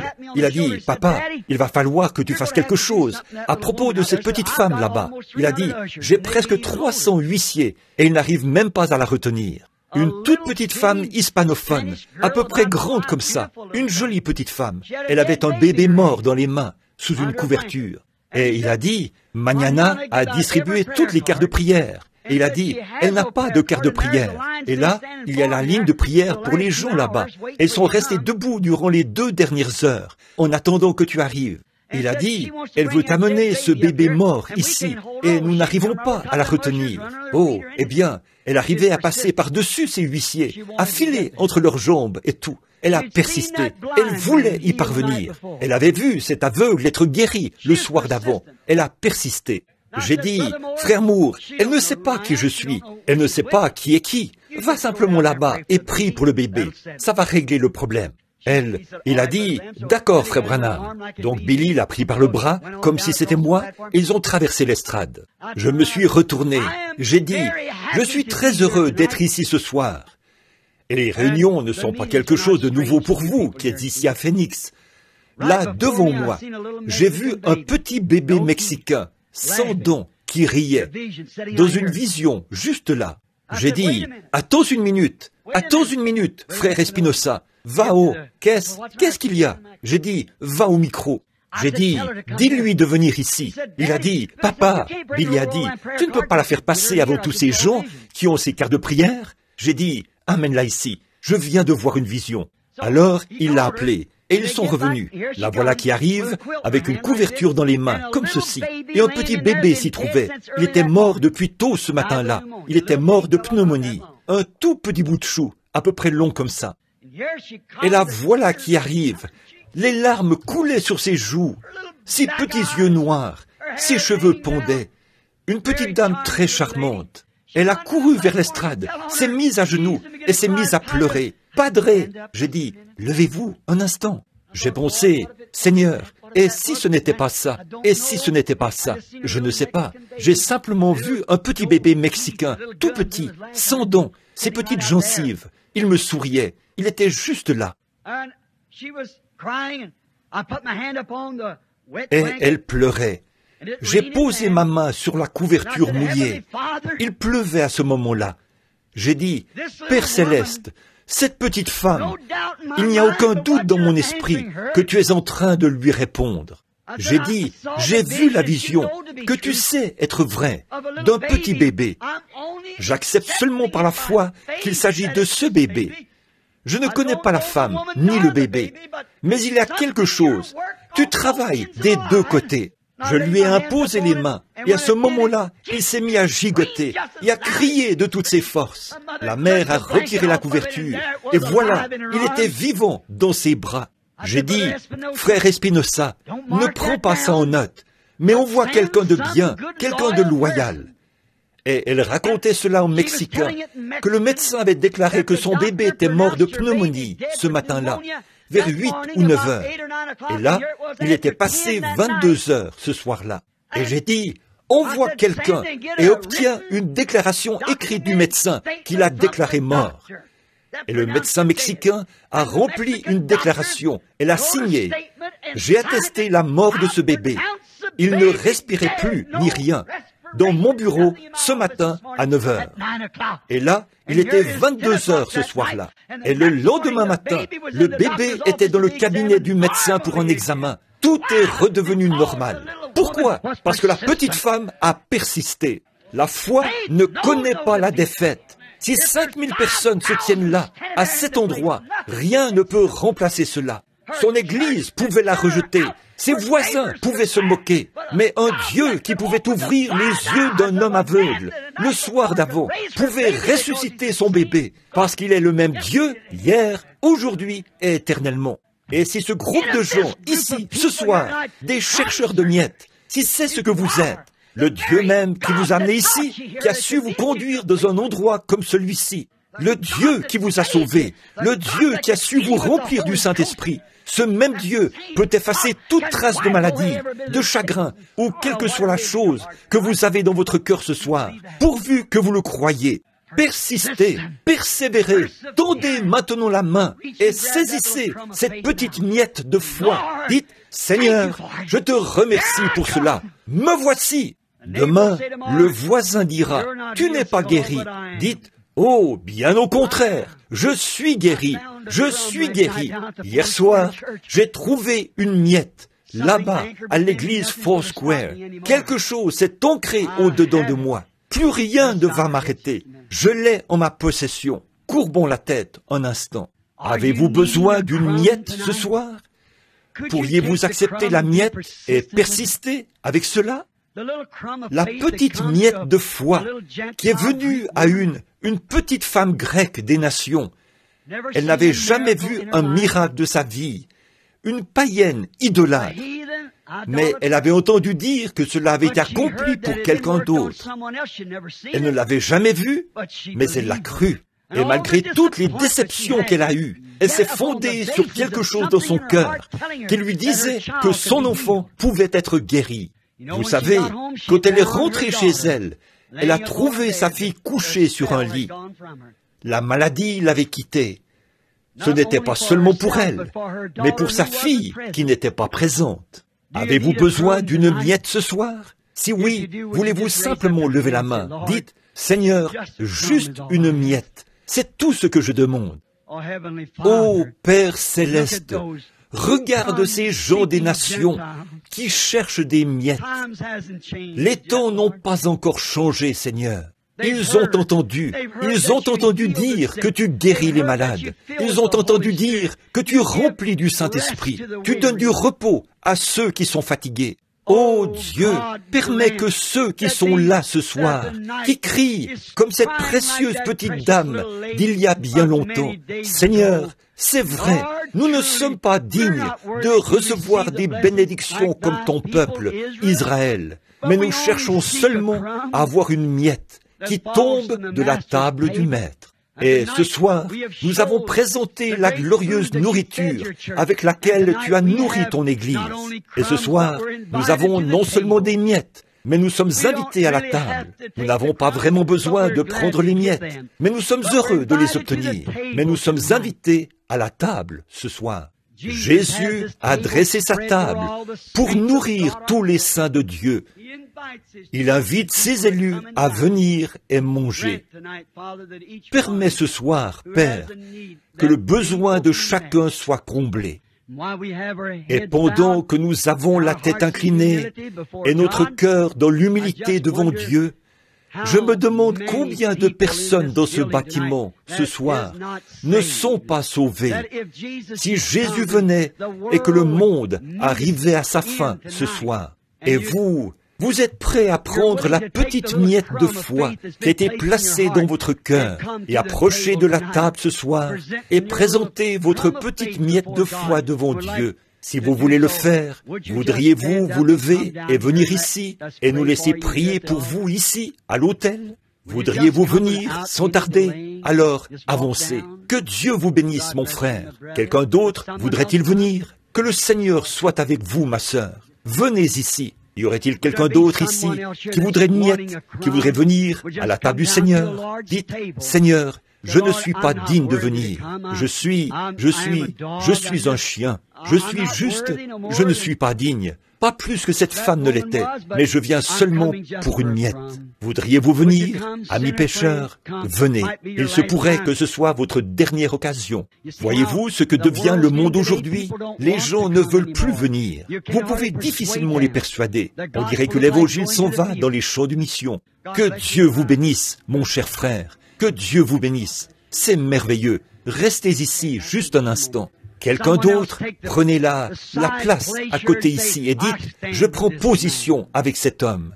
Que le Seigneur te bénisse, fiston. Que Dieu vous bénisse. C'est vrai. Avancez-vous ici. Dites, je veux une miette, Seigneur. Une miette, c'est suffisant pour moi. Quelque chose a touché mon cœur. Maintenant, je m'avance. Que Dieu te bénisse, fiston. Que Dieu vous bénisse, mon frère. Tenez-vous juste ici. Quelqu'un d'autre sent une petite miette de foi dans son cœur qui l'inciterait à venir à la table maintenant.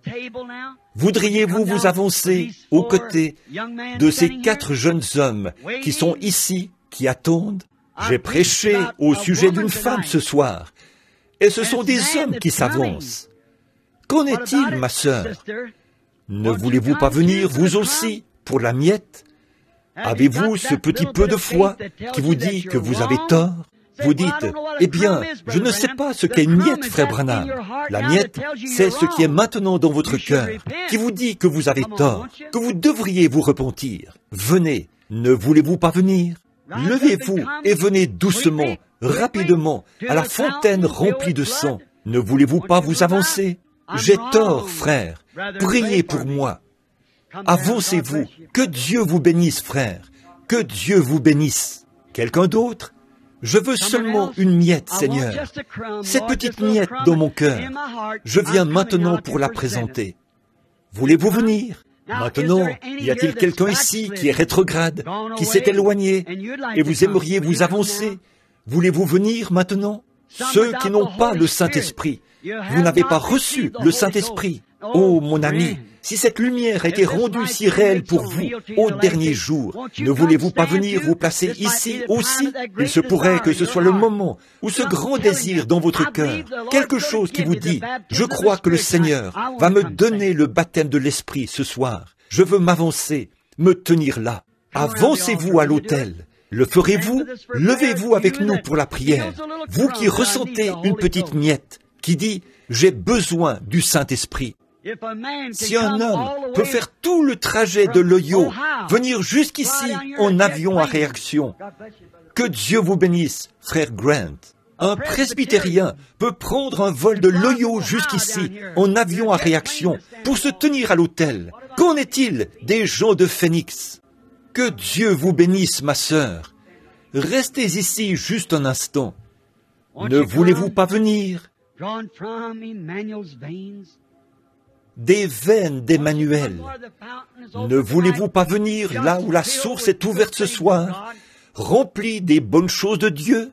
Je me demande, pendant que nous attendons un instant, il y a certainement plus de gens ici qui sont prêts à prendre des miettes. Il y en a certainement. Ne voulez-vous pas venir?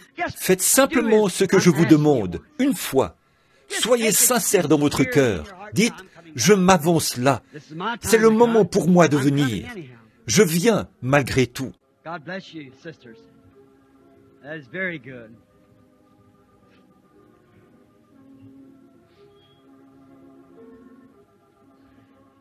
Que Dieu vous bénisse, sœur. C'est très bien. Nous attendons maintenant, patiemment, que vous veniez.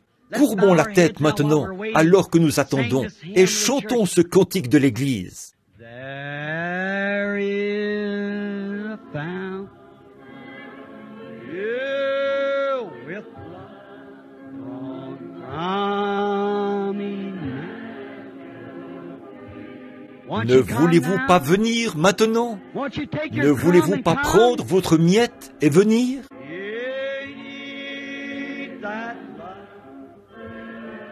Si vous désirez le Saint-Esprit, ne voulez-vous pas venir? Entrez là maintenant.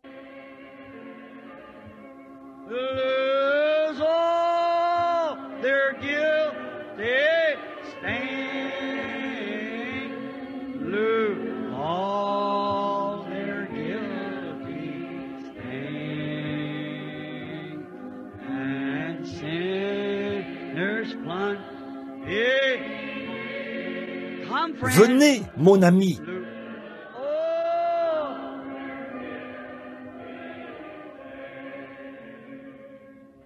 The dying thief, joy.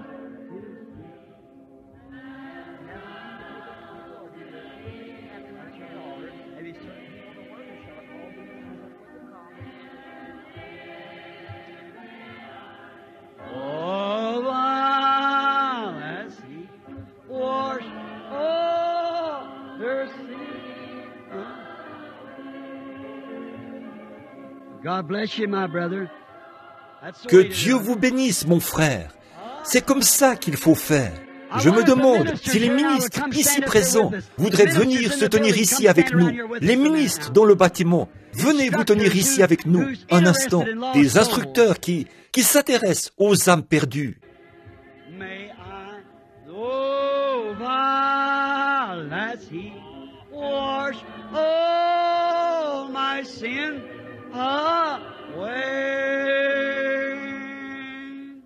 Je me demande s'il y a des ministres ici, des instructeurs dans la parole, qui aimeraient venir. Souvenez-vous, des destinations éternelles se décident en ce moment. Il y a 7 ou 8, 10 personnes debout ici. Et vous savez ce que cela représente? Une âme vaut 10 000 mondes. Nous ne devons pas prendre cela à la légère.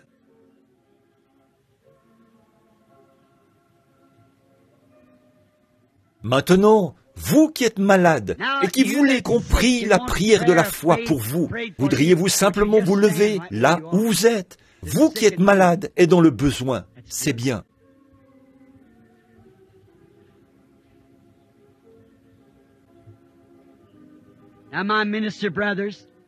Maintenant, mes frères ministres, c'est ça. Imposez les mains à ces gens. Vous, les gens malades, tenez-vous assez près les uns des autres, afin que vous puissiez poser vos mains les uns sur les autres. Or, la Bible dit, à vous qui êtes malades, voici les signes qui accompagneront ceux qui auront cru. Vous devez être un croyant, sinon vous ne seriez pas debout. S'ils imposent les mains aux malades, ils seront guéris. Vous savez que c'est vrai. Ce sont les Écritures qui ne peuvent pas faillir. Et à ces pénitents qui viennent à l'autel, mes frères et sœurs, qui viennent à l'autel ce soir, des êtres mortels, qui savent qu'ils devront un jour se retrouver devant Dieu. La Bible dit que pour certains hommes, leurs péchés les précèdent. Pour d'autres, ils les suivent. Vous confessez les vôtres ce soir, afin que vos péchés vous précèdent et qu'ils vous soient pardonnés par le sang du Seigneur Jésus. Et vous qui êtes ici et qui cherchez le baptême du Saint-Esprit, Dieu a fait la promesse dans Acte 10. Nous lisons, comme Pierre prononçait encore ses mains, le Saint-Esprit descendit sur tous ceux qui les écoutaient. Ils étaient tellement affamés. Maintenant, vous êtes affamés. Vous avez apporté cette petite miette ici. Maintenant, prenons un vrai repas complet des bénédictions de Dieu. Tout ça, c'est pour vous. Maintenant, vous qui croyez en la prière, courbons simplement la tête, tous ensemble, et prions et croyons. Maintenant, ne pensez pas aux gens qui se trouvent autour de vous. Ne soyez conscients que de la présence de Jésus-Christ autour de vous, et que chacun prie comme vous le faites d'habitude, comme vous avez l'habitude de prier. Et frères, imposez les mains à ces gens, et croyons maintenant que le Saint-Esprit va venir et accomplir ces choses que nous demandons. Notre Père Céleste, nous ne pensons pas que nous nous tenons ici en vain. Nous te remercions pour ces âmes. Nous savons que tu es ici maintenant pour les sauver. Je prie que tu l'accordes, Seigneur. Puisse leur foi regarder au-delà de l'ombre. Que ceux qui cherchent le Saint-Esprit, ceux sur qui des croyants ont posé leurs mains, les malades et les affligés, puisse la puissance de Dieu entrer dans ce bâtiment, aller partout dans les allées et à travers ces gens, et sauve chaque pécheur, remplit chaque croyant du Saint-Esprit et guérit chaque personne malade. Accorde ces choses, Seigneur. Je crois que tu es ici et que tu es le même hier, aujourd'hui et éternellement. Tes promesses ne peuvent pas faillir. Nous croyons que tu as mandaté ton Église. Ils sont allés dans la ville de Jérusalem. Ils sont allés dans la chambre haute. Et là, ils louaient et bénissaient Dieu continuellement. Et tout à coup, il vint du ciel un bruit comme celui d'un vent impétueux. Et il remplit toute la maison où ils étaient rassemblés. Tu es le même et tu es capable de faire la même chose.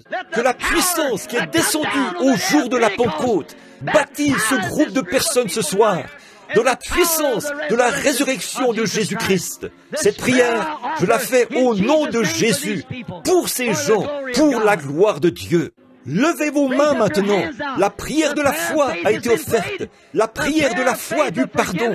Levez les mains et dites, loué soit le Seigneur. Commencez simplement à le louer et à le bénir. Confessez simplement vos péchés. Croyez de tout votre cœur. Levez les mains vers Dieu et dites, merci Seigneur Jésus. Je crois en cet instant même que tu me donnes l'Esprit du Seigneur, que tu m'as baptisé du Saint-Esprit et que tu me donnes les bénédictions. Très bien, sœur, venez.